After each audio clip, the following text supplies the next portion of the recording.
Hi, welcome to Know the Risk 101. I'm Walter Jackson. And I'm Emily Bradford. Today we're going to be taking a step back and we're going to be talking about auto policies. We're going to be talking about the very basics of auto policies. We got a lot of feedback from a lot of different people, and a lot of the questions that you guys have are very, very basic questions. You guys just want to know what makes your policy tick. So today we're going to explain that to you.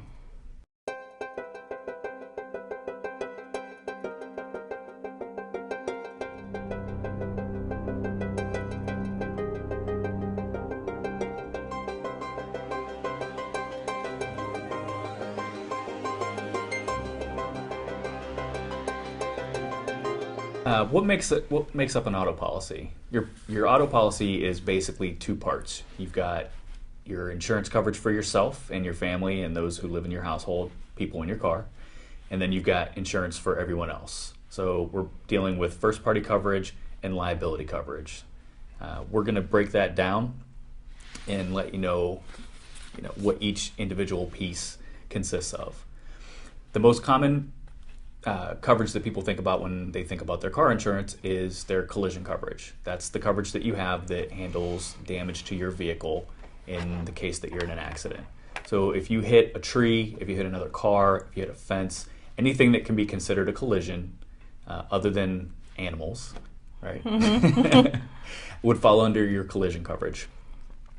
Collision coverage has a deductible. Unless you've got some kind of a program where your deductible vanishes over a certain number of years. It's the most common type of claim. Believe it or not, most cars hit other cars. And it also is responsible to pay for reasonable repairs. I worked in claims for a very long time, and you see situations where repairs cost $3,000 at one shop and they're $3,600 at another shop. Your insurance company is going to pay a reasonable amount, so they may split the difference.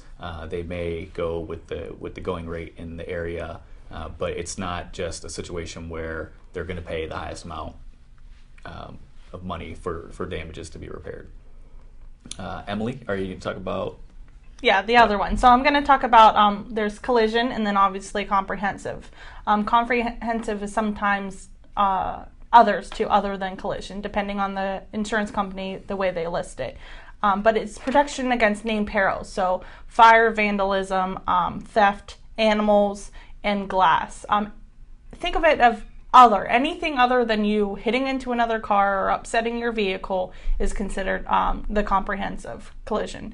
So usually a lot of people keep this at a lower deductible because, again, repairs that happen to one of these typically are a lot less cost than obviously damaging your car running into something else. One thing I do want to mention, though, a lot of people think that once they have the car for a long time or it's not there's no loan on it, they can take comprehensive and collision off. Obviously that's your choice, but what we strongly recommend is you keeping comprehensive on, because I know a story just that happened to me recently. Somebody I know they had trees fall on their home after a storm. Well, the trees fell on the cars too. Your auto policy covers your auto, your home does not cover your auto. So they took comprehensive off. That car was not covered because they did not have that coverage on it, even though it was a situation where the car was parked and it was a home claim. So I strongly, again, advise you always keeping comprehensive on. It is the lower usually price of the two, collision, so always keep comprehensive on. Just kind of piggyback on that a little bit, just coming from the claim side. Comprehensive claims are pretty common. I mean, your glass breaks and it could cost $300, $400. I've seen windshields cost $1,700. So that's something that for usually less than $100 a year, you can keep that coverage on there. And every car is worth something, even if insurance companies, claims departments have a term called transportation piece vehicle. So your vehicle is at least worth something. So if it gets stolen, it's still worth transportation to and from work for you or to and from the park or whatever. So it's a good point to keep that on there. You don't want to be holding the bag if your car gets stolen or if a tree falls on it or if a missile in the form of a baseball is thrown down the street and damages your car. Next part is rental, or if you're looking at your policy, and we strongly advise you to pull out your policy. If you're watching this on YouTube, pause it, pull out your policy, and just kind of look through and see what you've got. If you're watching on cable, just rewind or hit pause. But rental coverage, if you're looking at your policy, it may be listed as loss of use coverage. This is the coverage that is going to take care of a rental car for you, obviously, hence the name, in the event that you have a covered loss. So if you have an accident and your car is going to be in the shop for 14 days, this is the coverage that'll pay. It's a set amount typically per day. What I see most often is $30 a day for 30 days. So you got a grand total of $900.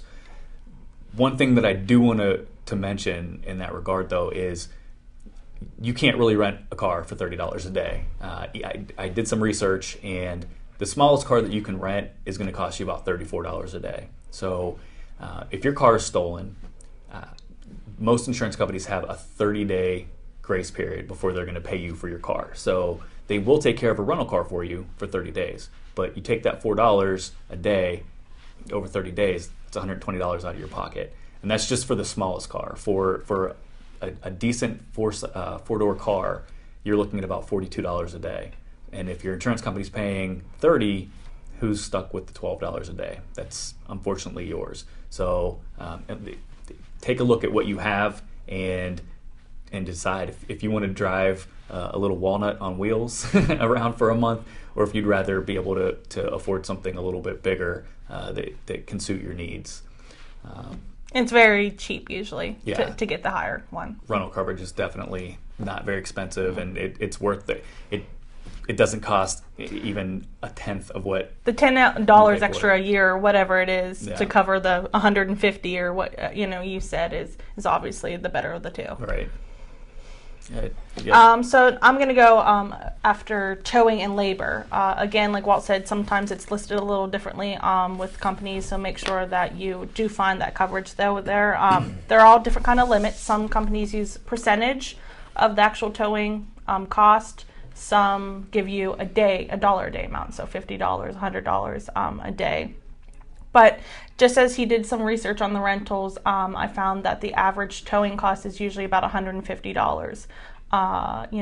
Companies do charge you just to hook your vehicle up to the truck. So make sure that you really have something in place that you think will cover, or you're okay with paying the extra, out-of-pocket cost. Now, some companies do cover the entire cost of the towing if you tow to one of their preferred shops. So every company has a set of shops in your area that they want you to go to. And if you do say, yes, I'll use this shop, they'll usually cover all the towing costs, which obviously is the better of the two choices. I did want to mention, though, the difference between roadside assistance and towing. Towing is only available for a covered claim. So if you did get in an accident or something did happen where it is covered under your policy, you can't tow them or call them to tow your car just because it ran out of gas, unless you have roadside assistance, or some other comparable coverage on your policies. So make sure, if you don't have AAA or anything else on there, that you kind of ask to put that on your, policy, or you could be stuck on the side of the road, covering $150 cost that you thought might have been covered.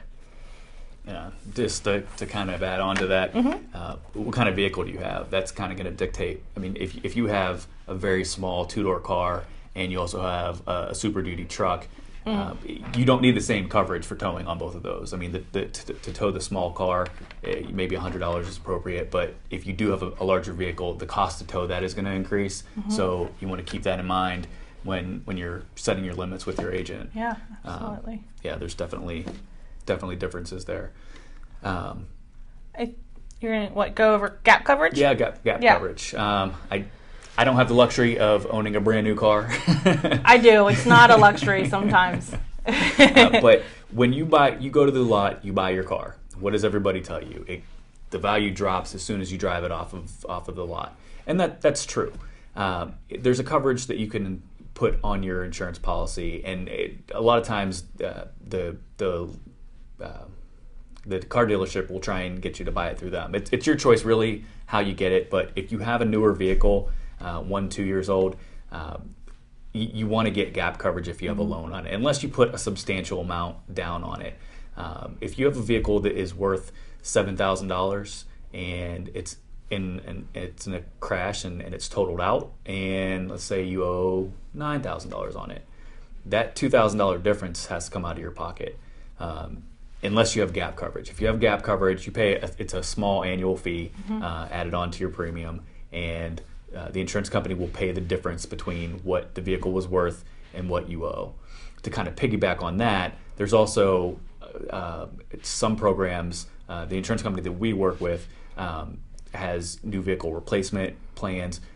There's a lot of different insurance carriers, so there's a lot of different programs. But you can talk to your own agent or your own carrier and find out if there's something like that in place.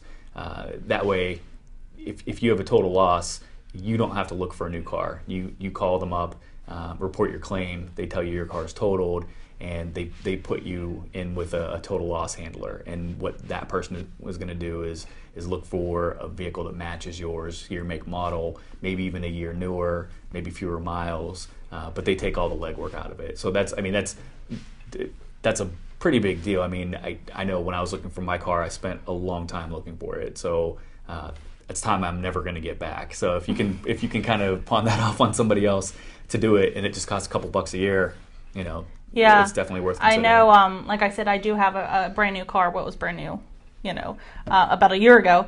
But I definitely consider, had gap on it because, again, as soon as I took it off the lot, I still owe that money. But if I totaled it, it's not going to, my insurance company's not going to give me that. Also, like he kind of said, the new car, better car. I wanted a brand new car. I'm paying for it, obviously, with my loan. So if it does get totaled, I would appreciate that it, they gave me that vehicle back. So I'm going to go into first party benefits now. And I do want to say really quickly, this does differ from state to state. So I know, I'm licensed in a couple other states, and it's a whole different thing. So we're just going to go over the PA one, what's mandatory, and then what extra coverages you can have on. So go ahead. What are first party benefits?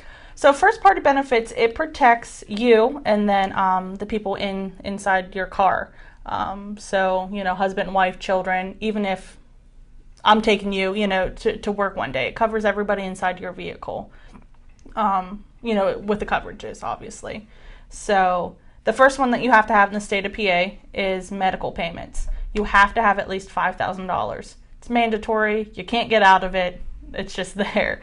And obviously it helps with payments for any kind of medical reason. So if you got hurt in an accident and, broke your ankle or, sprained something, this would actually just pay out. And what's nice about this is even if you have medical coverage, health insurance, this can help you pay the deductibles. Sometimes the deductibles are really high, so this can kick in first and help pay with that, which is really nice.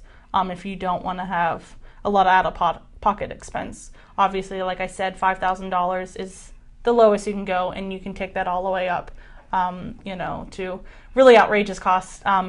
That could help too with if you don't have, health insurance. Also on there, you can get coverage called work loss benefit. And what this is this, obviously if you miss work because you're injured from a car accident, repeat, you have to be in a car accident for this to kick in. This isn't just work loss if you, fell down outside, on your own, something like this. But a big thing here I do want to mention too is you have to provide that you are, losing some kind of income. You can't just say that you work a job that pays you $1 million and you're missing that. Obviously there's some investigation. You have to let them know how much, you were making and how much you are going to miss. So make sure, I know I've run into some issues that with clients that have their own business and employ themselves. So obviously paperwork, you don't have to have everything like that. So it's hard to tell what income you are going to miss out. So you can always take a look at that. There's also funeral benefits. Again, unfortunately, if you were in an accident and died, you can have a little bit of money here to help pay with the cost, which is nice. Very, very small premium for that. There's also accidental death, which is like a mini life policy. Again, if you died in a car accident, And then the last one is the extraordinary medical benefit. This is if you do want, that really, really big benefit for medical payments. Medical payments only go to 100,000. This would sit 100,000 all the way up to $1 million. So if you didn't have health insurance or had really bad health insurance, you wanted to try to help that along, this would sit there to give you that extra coverage. Now, a lot of things I know Walt and I have seen on a lot of other insurance declaration pages is a gap between the medical payments and the extraordinary medical. Again, extraordinary medical starts at 100,000. So if you only have your med pay at 5,000 and then that coverage on there for 100, there's a $95,000 gap that you're held liable for. So it's either coming out of your pocket or your health insurance. So, depending on what kind of health insurance you have too, it might not always cover it. So make sure if you do want that coverage or it's listed on your policy that they match up. Because I've seen a lot of people where it didn't and they had no idea. They thought they had this really good coverage.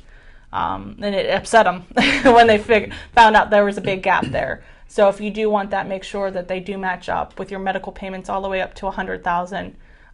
Then your extraordinary would kick in after that. Well, yeah, I was just going to add on to that. The medical payments coverage is not it's not a replacement for health insurance. So you really want to take a look at do a little bit of research, check online. I mean, you can look up the average costs for medical bills from a car accident, and you can get different ranges for a small accident to all the way up to a large accident, and you'll see that it stacks up pretty quickly.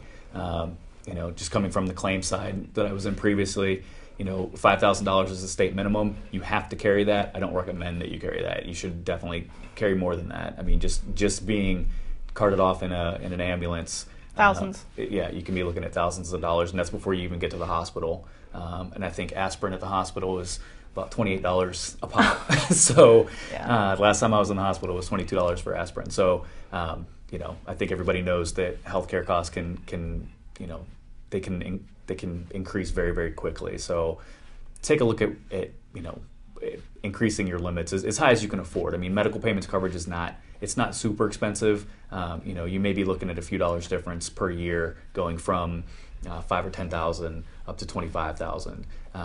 But if you're going to consider the extraordinary medical benefit, that $1 million, you definitely want to increase your med pay to all the way to the 100,000, because like I said, like Emily said, I'm sorry, you don't want to have that gap because that's all coming out of your pocket. Mm-hmm. We're going to take a short break, and when we come back, we're going to continue on and giving you the Insurance 101 for auto.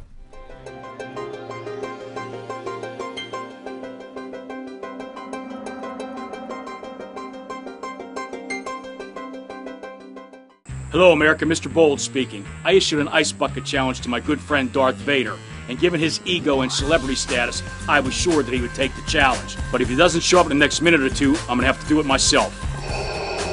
I find your lack of faith disturbing. Nice towel. And I said a bucket challenge. That's a cup. Don't make me destroy you.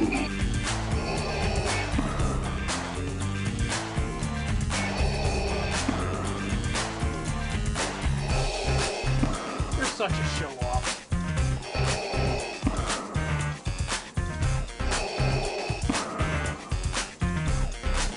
What are you waiting for, you big sissy?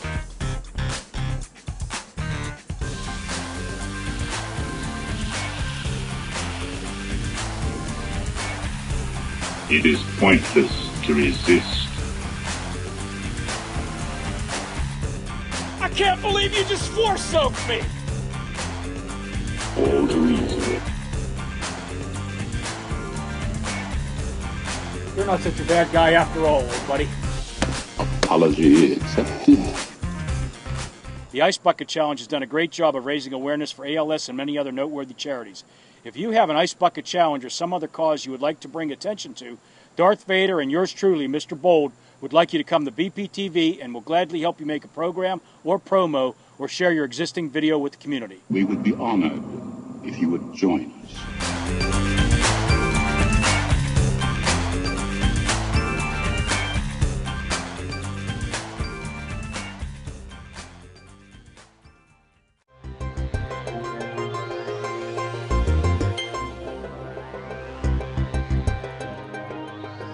Welcome back.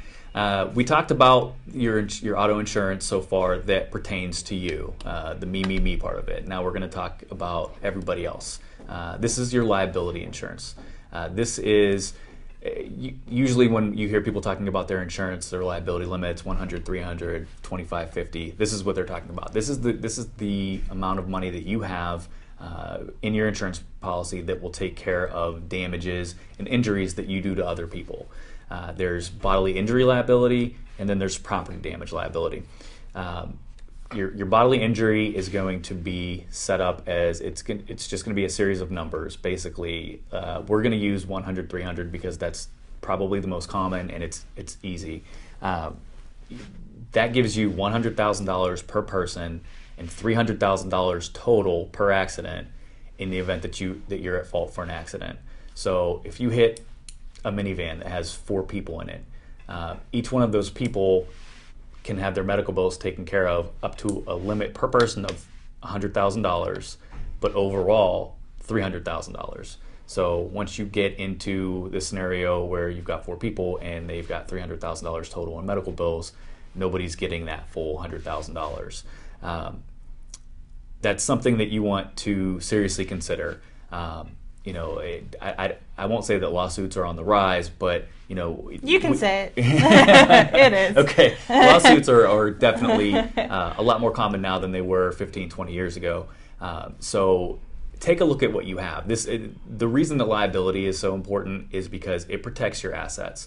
So I've seen people with $25,000 per person, $50,000 per accident for bodily injury, but they have a $300,000 house. So the first thing, if somebody gets over that $2,500 or $25,000 hump, the first thing that somebody's going to come for is your home or your assets. Your biggest asset being your future income, and that in most cases is worth a heck of a lot more than $100,000. So take a look at what you have, and then take a look at your insurance policy. We told you to pull it out, but take a look at what you have. Measure that against your house. Measure that against your cars. Measure that against your annual income, and see where you end up, because you may not have enough coverage. I've seen many people come through with state minimum, and they thought they had decent coverage, and at the time that they got the policy, that might have been great because of the price, but you do get what you pay for, and $15,000 in injury coverage for one person. And cars cost more than that. Right. Yeah. And then the state minimum for property damage is even lower. It's $5,000. I don't know how many of you watching have a car that's worth less than $5,000, but I can assume it's not very many. Mm-hmm. So anything above and beyond that, it comes out of your pocket. So your property damage coverage, state minimum was $5,000. We don't recommend going that route, because let's say you're leaving Starbucks and you rear end a Mercedes. How much is that going to cost? It's very possible it's going to go beyond $5,000, and I think the average claim, property damage claim, is about $3,900. So you've got plenty that are below that, but then you've got quite a few that are above that. So take a look at your assets all together, and then take a look at what you have in your insurance policy. And if anything doesn't jive up, definitely talk to whoever you need to about increasing your limits. Did you want me to take, so the second part of liability is the UM/UIM? Yeah, I'll talk about that. Okay. So what that is coverage that protects you. A lot of people don't think that they need it when they just want their basic policies anyways. UIM and UM is uninsured and underinsured. So meaning if you got in an accident with somebody that somehow didn't have any insurance, or were like carrying state minimum, that wouldn't cover like your car. Say they ran into you, totaled your car was brand new, it was $35,000. You owe $33,000. Something that was real expensive. On top of that, you got hurt, medical bills. I mean, the list can go on and on. But their policy only pays out, that minimum, state minimum, and say they don't have any assets, they don't own a home. There's a whole what ifs of what can happen. Your policy actually will help you if you have these coverages pay out. So, depending on the limits that you have, again, we suggest you higher limits. Sometimes we'll match them with your bodily injury limits, because if you're paying $100, $300 out to somebody else, why wouldn't you give that to you and your family as well? Because again, this does protect, you, and you want to make sure that if you were hit by somebody, and they were not being responsible with their insurance, that, you being the responsible person can get a payout and help cover the cost, so it's not all out of pocket for you. So again, we strongly suggest you carrying this coverage, and then keeping the limits where you think, do you own a Mercedes? Do you own, do you have a bunch of kids or family? So if you were all in an accident at the same time, could medical bills be taken care of? This is all to help you. A lot of people don't think they need it, but why not protect yourself if you're paying to protect other people? Right. Yeah. I mean, it's one of the coverages that you can reject in the state of Pennsylvania. You can reject uninsured and underinsured motorist coverage. A lot of people just don't understand why they need it, as we'll see a little bit later. But it's definitely something that we don't recommend rejecting it. It's coverage for yourself, like Emily said, and you don't know what anybody else has. When I was learning to drive, my dad told me he wasn't scared of my ability to drive. He was scared of everybody else. And the same thing goes for insurance. I know that I'm protected. I have no idea about the person that rear ends me or T-bones me at an intersection. And you can't assume that people are driving with insurance. They should be, absolutely. And if they don't have any, we'd be glad to help them. But at the end of the day, you really want to make sure that you're protected and your family. And this is a hit and run situation too. Absolutely. If you get hit and run, how many times do you hear that somebody hit me and drove off? Well, if you don't have these coverages, then you wouldn't be protected. So we ran out of time today. Breaking down the basics of an auto policy does take some time to do, so we want to make sure that we don't miss any of the content. So our next episode is going to be the part 2, where we're going to go over the rest of the coverages. We don't like to rush through things, and we like to explain in detail or talk a lot. We talk a lot. When we come back to our next episode, we are going to go over part 2 of it. So make sure that you do check us out on our Facebook, Know the Risk 101, Know the Risk 101 at Gmail. I know a lot of people like emailing us their questions. So that would be it today. So now you know the Twitter, risk. Facebook, Sprackle, whatever account you have. Whatever you got, we're on. Check Know the Risk 101, and if it's there, that's us. Okay. Get in See touch you guys. with us. Bye.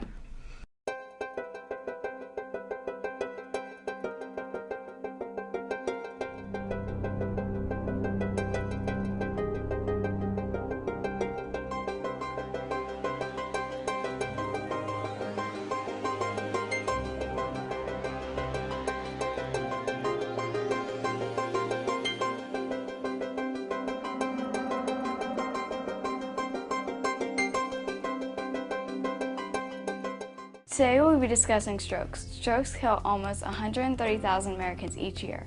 In fact, 1 American dies from a stroke every 4 minutes. Symptoms of a stroke are headaches, numbness on one side of the body, weakness, and dimness of vision. Remember, FAST. FAST is an acronym for the main symptoms of a stroke. F is for facial drooping. If someone is having a stroke, one side of their face will likely droop. A is for arm weakness. If a person is having a stroke, their arms will become heavy and slow, or might even abruptly become paralyzed. S is for speech difficulty. Someone having a stroke may not be able to speak correctly or create a clear sentence. T is for time to call 911. If you believe that you or someone else is having a stroke, seek medical help immediately. Time is of the essence when someone is having a stroke. Some risk factors of stroke are increasing age, race, high blood pressure, atrial fibrillation, diabetes, sickle cell disease, tobacco usage, and diet. Eating healthy foods, avoiding tobacco usage, and exercising are ways to prevent stroke. If you are experiencing the symptoms of a stroke, call 911 or 412-833-2000 immediately. For more information, go to strokeassociation.org.